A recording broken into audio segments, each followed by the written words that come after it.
and this faith journey has produced is peace and joy. And so, God, we enter your gates today with thanksgiving. We are thanking you that we are growing up in faith.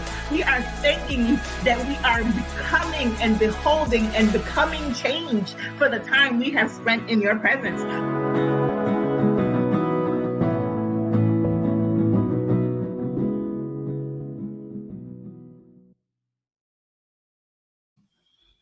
Hi. A beautiful good afternoon to you. I keep saying it, and you're like, this lady is out here saying beautiful good afternoons as if she does not look out the window and see. And I don't know where you're watching me from. So maybe it is a beautiful good afternoon to you. But where I am from, which is in the northeast of the United States, it is rainy and overcast. And we had such a beautiful day yesterday. It was sunny in the afternoon. It was sunny and warm. And then today we woke up and it is rainy and foggy and overcast and chilly / cold, hence the hoodie, right? And I'm just like, but the reality is I get to choose my perception of the day. And so, despite the fact that, it's not perfect weather, it's perfect for growing, for planting, because if you planted, like you're not bothered by the rain. Like I have flowers, I have produce and fruit that I planted. I'm okay with the rain. It's still a beautiful day because at some point the sun will come out. And we understand that good weather is actually a mix of both sunshine and rain, right? So a beautiful good afternoon to you. I am so happy to be here. And in honor of my husband who may be watching this or who may watch the replay, I must tell you, may the 4th be with you. And I'm not doing no hand signals, y'all, because I'm not that good, but I know that it's May the 4th. And the 4th should be with you. So, right? Look, don't mess up my happy home. So now that I've said that, let me tell you who I am, right? Because you're like, who's this crazy lady that out here saying, may the 4th be with you and talking about beautiful weather? Well, my name's Leonore Reynolds Jones, and I have the awesome privilege with my husband of being a proprietress of a kingdom enterprise called Legacy Builders. Now, that's who we are. What we do can be summed up in the following sentence: we help individuals and couples gain necessary tools and skills to not only leave a lasting legacy, but have a successful and satisfying relationship. Sorry, my glasses keep falling down. I don't know why. And like I tell my husband, these are CNI glasses. Like I can't take them off. I need them to see. Like I couldn't see my computer screen without these glasses. So yeah, we need them to work. But you're like, Slady, what did you say? That was a really long sentence. Pretty much we understand that legacy happens in partnership with God, and we believe that God has uniquely equipped us to help people with the tools, with the skills they need to leave a lasting legacy. And because it also not just happens in partnership with God, but it happens in partnership with a spouse, we understand that your marriage, your relationship, your family might need some of those tools and skills. And so we help you with those tools and with those skills so that what we call it is to change what it means to have your last name. So our last name is Jones, and people always trying to keep up with the Joneses, but we want to redefine what it means to keep up with the Joneses. That simple. So that is who I am. That is why I am here. I welcome you to today's broadcast. And then I'm going to ask you to do the housekeeping stuff. And if you are on social media for any period of time, you know exactly what that stuff is. It is the subscribing, it is the liking, it is the sharing, right? It is the subscribing, it is the liking, it is the sharing. One more time. It is the subscribing, right? Subscribe to the YouTube channel because there is a YouTube channel. Like this video wherever you are watching it. Share this broadcast with someone. And do all of those things, right? Because that is how we support each other. Support also looks like scrolling your fingers across the keyboard and going to www.legacy, that's LEGACY, builders with a Z. So that's BUILDERZ. So legacybuilders.com, and, looking at other ways to support through possibly buying one of our books, joining our program, or right now we have a free, that's right, I said free, 30-day May Declaration Challenge going on. And in that May Declaration Challenge, we are, just breaking down some declarations that God gave me and really unpacking them and changing the way we talk. Right? Why? Because people always want to know, well, why does that even matter? Well, the hashtag is change your words, change your life. And that's the truth. Life and death are in the power of the tongue. And so we want you to change the way you speak about your situation, you speak about yourself, about your future. And in changing that, you will change the future that you want to see, or you will manifest. And I'm not changing my word, because it's the reality is, right? We like to act like manifest is a bad word, because only the spiritualists. But no, we manifest things. We are called to manifest. There's the manifest presence of God, where we know that his spirit is with us, and then somehow it becomes tangible. Manifest literally means to make what is intangible tangible. And so I refuse to stop using the word because others began using it. No. So we can literally manifest the future we want to see by partnering with God. And that's the difference. Like, I know exactly who I am partnering with. I am partnering with Yahweh, the creator God, Elohim. I am partnering with him. And in his power and authority, I can speak words that will create and manifest a different reality than the one I currently exist in. So let me get off my soapbox. All right, because I sure did climb on there. Let me get off my soapbox and finish this. So subscribe, like, share, please, support. Thank you. All right. So that's it. That is the end of it, guys. And now we're going to jump straight to our content. Now, if you can see it, the topic for today is unpacking disappointment. And you're like, what? Unpacking disappointment? And I'm like, yeah, that's what we're going to do today. So I'll give you a little background story. About 2 minutes ago, if that long, I mentioned that at Legacy, we are doing a 30-day May Declaration Challenge. And a part of the challenge is you have a series of a passage, a declaration based on the Bible that you have to say. And there's a couple of other points and things that you have to do as a part of the challenge. But one of them is that there's a question of the day, right? And so we take the question of the day, and it some way relates to the declaration that you're saying that day. And I shared, I think it was yesterday. I shared yesterday just a little screenshot of the first declaration, and that and the little blurb that goes with it in preparation for the questions of the day.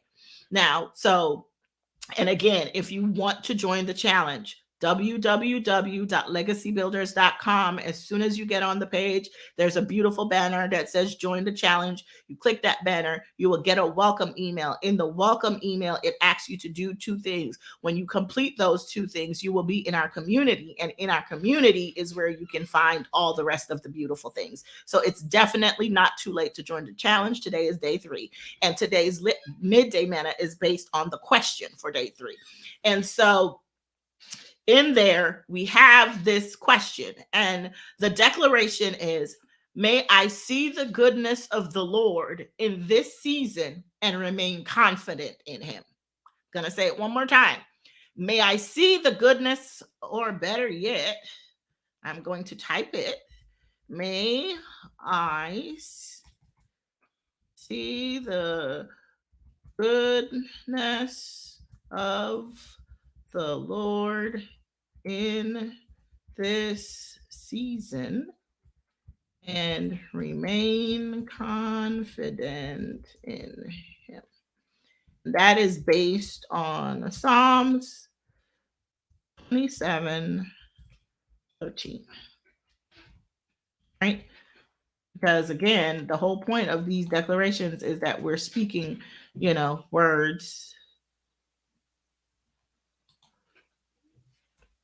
that are powerful. So there we go.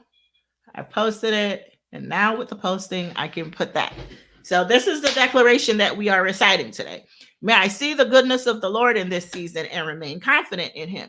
And so the question that we posed today was, how has God disappointed you? Or how do you feel like God has disappointed you? Right? And I promise you guys, it's like, ooh, Lenore, what were you? First of all, I was checking myself. I was like, why you stay writing these questions that end up checking you when you finally engage? Because when I'm writing, I'm reading to make sure it makes sense. Excuse me, not necessarily processing and, really engaging with what I'm writing. I have to go back later after the fact and really like take the class that I designed, right? And that's, for me, that's proof also that I'm not the author. God is. I'm just the pen. And if you haven't read any of my books, you won't understand that pen reference. But like, once I've gotten it out, got what got out, I go back and I experience it. And so I am experiencing this challenge live with the people participating. And so we read the question and I sat there and I was like, dang girl, like that's what you got. And so I'm mulling over the question, right? How has God, or how do you feel that God has disappointed you? And the first thing that occurred to me, and it's like, girl, you knew this already. But it's the reality that disappointment is a feeling, right? It's transient. Nobody lives in perpetual disappointment. You have this feeling. And so as a feeling and as like a something that comes and goes, like, okay, so this happened and I was disappointed, and you may or may not get over it, and then you can be disappointed again. But at the end of the day, that makes disappointment a response, right? And so I'm there and I'm like, ooh, okay. So when I'm unpacking this question of how do I feel, or how has God disappointed me, this disappointment is in response to something I wanted God to do, or that he did do, something I didn't want him to do, or something that he did do, but my disappointment is a response to some action on the part, or inaction on the part of God. And I was like, okay. Now, so then I started questioning, then what about the action or inaction was disappointing? And I realized, for me in particular, that my disappointments came from unrealistic expectations. And I think for many of us, that's the answer is the same. So we have these unrealistic expectations of God. So God, I want, I didn't budget. I've been swiping my bank card like a crazy person. And, I've got myself into a little financial pickle. God, I want you to fix it. So I'm going to pray now and ask you to send checks in the mail. Or maybe it's not that bad. Maybe it's you have budgeted. Maybe you were only trying to pay your bills, but you haven't been as strict, but you haven't been as stringent as you should. Or like it could have nothing to do with finances. Maybe it's you didn't study for the test, and you didn't study because you were working and you had all these other priorities, right? And they weren't bad priorities, they were just priorities, but your preparation didn't look like it. And now you want God to, help me pass this test without preparation. God, keep my marriage together when I haven't invested anything in it. We have, so whatever the thing is, look at it. Is the thing that your response to God's action or inaction a realistic expectation? I can only speak for myself when I say the truth is, it's not. The thing that I am disappointed about, for the most part, is an unrealistic expectation. And so that got me to thinking, why am I having unrealistic expectations? And I realized something. What I realized is that somewhere along the way, I started believing that unrealistic expectations were the same as believing in the impossibilities of God. Y'all, I'm telling you, what the church people say, she talking good. Like, I'm telling you, I somewhere along the way, and this is just me being honest, and you can agree or disagree as you choose, but somewhere along the way, I realized my unrealistic expectations became synonymous with what I call the impossibilities of God. So the let's go back to the check in the mail scenario. I have a budget, but I haven't been working it for a while. I haven't been as stringent. I haven't been paying attention. Whatever you want to call it. It's not within my power to command checks in the mail, and it is not unbelievable for checks to come in the mail. Like, you've heard the stories of the knock on the door and there's groceries at the door and you didn't expect it. So it is not like unrealistic to believe that these things are possible. The unrealisticness is that it's in a response to the situation that you find yourself in, right? Maybe I'm right, maybe I'm not. But so we get past that, and I'm like, God, so what's the difference between an unrealistic expectation and an impossibility or miracle of God? Excuse me. And I promise you, I was flabbergasted. Because here's why. Picking up my phone, y'all know what's on there, my research assistant, even though I have a real assistant now, look at God. But my research assistant is on here.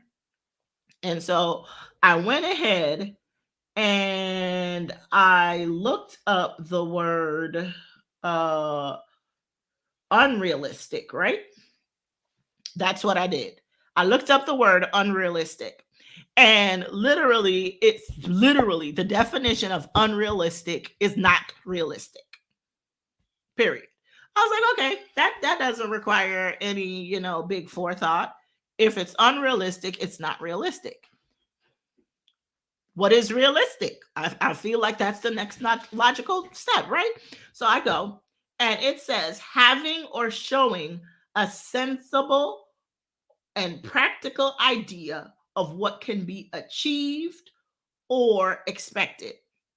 I'm going to read it again. Having or showing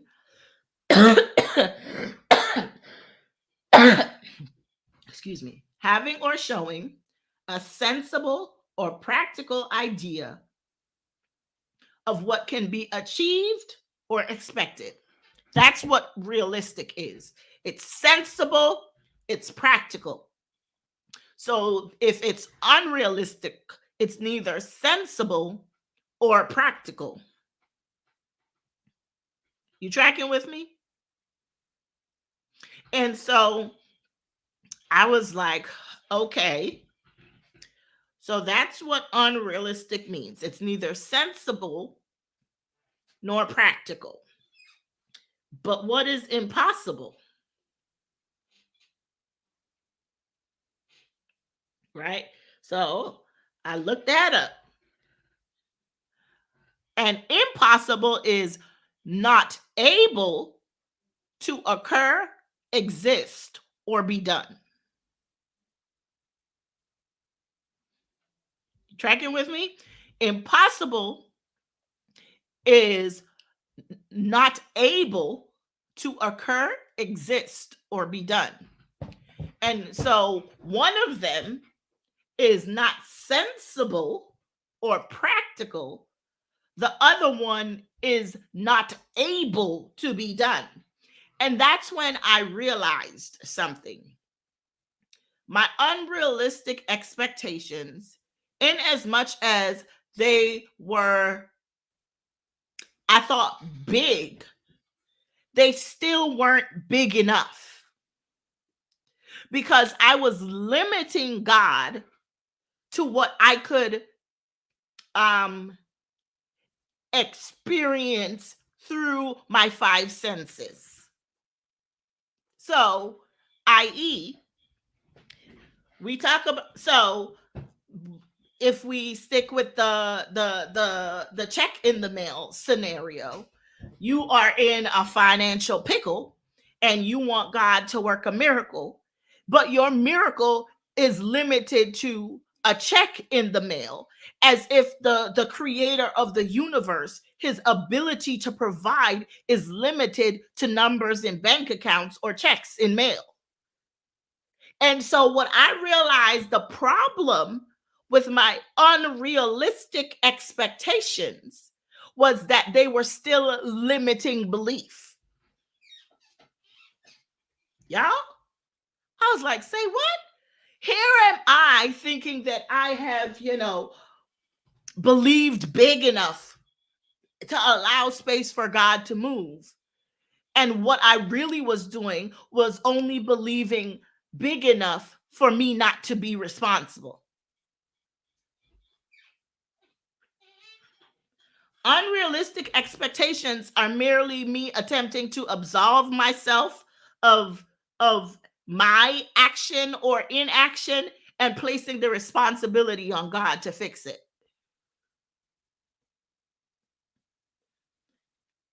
And I can't even, like, I still wasn't believing big enough to allow God to move. And so I'm attempting, but it's an unfinished transfer. So it's either an abdication of responsibility or an unfinished transfer. I didn't believe big enough because it's just not sensible and practical. Whereas the impossibilities, the miracles of God are, just that. Like, it's a miracle because it's never happened before. And it probably won't ever happen again.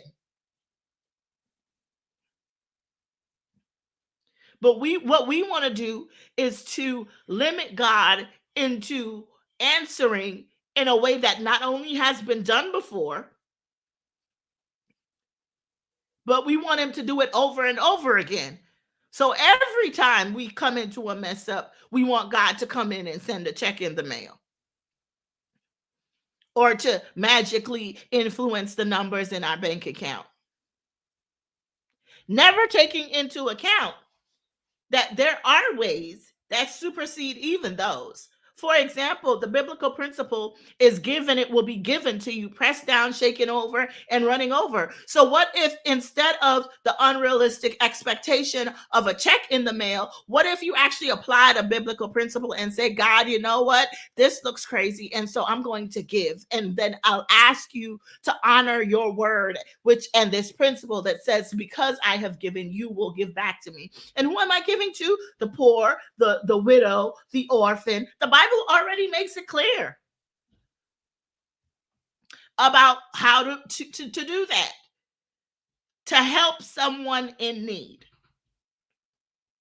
But it's easier many times to set the unrealistic expectation and then respond with disappointment than it is to really examine ourselves, examine our situation, and see if this is actually an impossibility that requires God.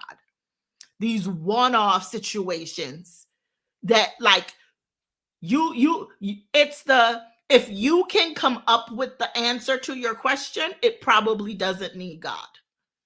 It's the when you're so done that you're like, God, I ain't got nothing, so I'm just giving the whole thing to you. Surprise me. And he does. Because the answer or the way he fixes it comes in a way that you could not even have fathomed yourself. Surprise me, Jesus. And he does. Now, the other side of this that I found so compelling today that I had to talk about it was the idea, though, that not only did I have these unrealistic expectations of God, and then my response to these unrealistic expectations not being met was disappointment. It was that how I had allowed these disappointments, these seeming non-responses from God to govern such a big portion of my life, because I would do it over and over. So my disappointment became a pattern, which then affected my view of God, and then did what? It eroded my trust and confidence in Him. And so, do you see how simple, unrealistic expectation, when unmet, when unprocessed, it goes and it becomes a tool that the enemy can use to separate you from your God, to create distance, to create wavering and worry and distrust. Because again, for me, it was, I expected God to move only in this particular area. That is where my expectations were unrealistic. And every time it didn't happen, the less and less I trusted God. And so the biggest area in my life that I struggle in is this one, because I have continued to set unrealistic expectations of God. And I am continuing to be disappointed, versus applying biblical principles to my situation, versus getting to the root of the unrealistic expectation, or believing big enough for God to move on my behalf. So what is the cause? What is the root of your disappointment in God in particular is what we're talking about today. What is the root of your disappointment? Is it an unrealistic expectation, right? Where you're literally believing only big enough for you not to have to do anything, but not big enough for God to have space to move in your life? Or is it that your unrealistic expectation is still founded in a tangible experience to a God who is intangible? So you're still, because can you see that? Like, these unrealistic expectations, as unrealistic, they're still looking for a tangible result from an intangible God. Because when I think about the way God had moved, yes, it may have had a tangible result, but the method in itself, it wasn't tangible. Those whole groceries on the doorstep, for the most part, the people would say we prayed and it showed up and we don't know where it came from. The method of delivery was just as confounding as the response itself. Unrealistic expectations have tangible deliveries, tangible methods for a tangible problem. And so that is that's where I ended up in the answer to the question, where has God disappointed you? And I just want to encourage someone to really dig in. Like, even if you're not on the challenge, but you stumble across this broadcast, I want you to question, I want you to evaluate, look at your life, and where do you feel like God has disappointed you? And then when you when you come up with an answer, right? Evaluate your disappointment. What was the cause of your disappointment? And then once you've gotten to the root cause of your disappointment, if it is in fact an unrealistic expectation, I want you to do what I promised myself to do. And this is honestly the thing that I've been praying about over the declaration of this month, of today. Today's declaration is, may I see the goodness of God in this season and remain confident in Him. And so my prayer has been, God, give me experiences that build my confidence. Because at the end of the day, these unrealistic expectations and disappointment spiral and the disappointment spiral that we find ourselves in. Right? Because you set the expectation, it's not met, it's unrealistic, it's not met. Your feelings are hurt by what God didn't do. And what's it doing? It's eroding your confidence in God. And one of the things I have learned, and God taught me this, was that faith is about confidence, guys. You don't have faith in something you're not confident about. Faith is about confidence. And you know what? What's even crazier? Confidence has to do with experience. You have confidence in things that you have experienced for yourself, or you have the trusted testimony of someone else. So you are only confident, like I'm confident about my car because I've driven it a couple of times. So I buy furniture and I transport furniture in my car. And I'm confident about the things that I can fit in my car because the number of times my car has fit something that I thought was way too big. Case in point, I bought chest of drawers for my children and I fit 2 chest of drawers in my SUV. And it's not like a Suburban. It's a full-size SUV, but it's not like a big one. It's a Dodge Journey is my car. So think similar size to a Chevy Traverse. It's not a Suburban. It's not a huge car, that you're going to see coming. But I have confidence when I went there that I could fit both of them in there because of the things that I had previously, because of my experience with it.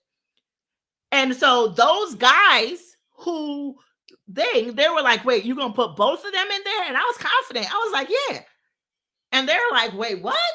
And and my testimony made them attempt it. My testimony, my experience saying, no, I've fit bigger things in here, made them attempt it. And then my testimony created an experience for them because they fit both of them in there and watch me close the door to the trunk. It's not like I'm driving around with the trunk open. No, it fits in all the way and I am able to close the door. And they fit in smooth. And so now these guys have a confidence in SUVs like mine because they watched this. You remember that lady that fit the 2 chest of drawers? That is confidence. So now they have faith. And so what if the problem, you don't have a faith problem? What if you have a confidence issue? And what if the root of your confidence issue with God is that you've been setting unrealistic expectations? Like you don't believe God's going to show up because you have all these unrealistic expectations. And that has eroded your faith and your confidence in him, that now you're praying as a formality because you don't actually really believe he's going to answer, but they say you should pray, so you do. I'm just here to tell you, I need you to answer the question. Again, this is all from this entire conversation is this declaration. May I see the goodness of God in this season and remain confident in him. And then the question of the day, excuse me, was how do you feel that God has disappointed you? And so we've unpacked disappointment. And I just want to encourage you to answer the question, how do you feel that God has disappointed you? Then unpack your answer, unpack your disappointment, evaluate the cause of it, and then see the relationship between that disappointment and your lack of faith in God. And then the answer to and then once you've done those things, I invite you to pray the prayer that I've been praying. God, and make the declaration that I have made, that may I see your goodness in this season, God, and be confident in you. God, give me experiences that build my confidence and, i.e., my faith in you. And if you want more of these types of discussions, feel free to join us for this May Declaration Challenge. Again, it is absolutely free. There's no cost to you. You go to my website, www.legacybuilders, that's LEGACYBUILDERZ.com, legacybuilders.com. As soon as you get there, there's a banner. It says join the challenge. I will keep it up there until probably about mid-May, or maybe I'll keep it up there the entire month, right? Because it doesn't even matter when you join the challenge. You can do a 30-day challenge at any time. But the challenge will be there. You will sign up. Within 24 hours of signing up, you will get a welcome message. That welcome message will have 2 instructions, one of which will be to join the community. Once you join the community, in the community is the resources, it's the life discussions, it's the accountability, it's all the things that you need to successfully navigate this challenge. So the challenge is happening. Today is day 3, but it's a great day to change your relationship with God, to go deeper, right? To go deeper so that you can change your words and change your life. Because in May, you will see what you say. So thank you so much for joining me. I hope you have a wonderful rest of your day. And as I always say, may your latter, as in the latter half of your day, be greater than the rest. Bye-bye.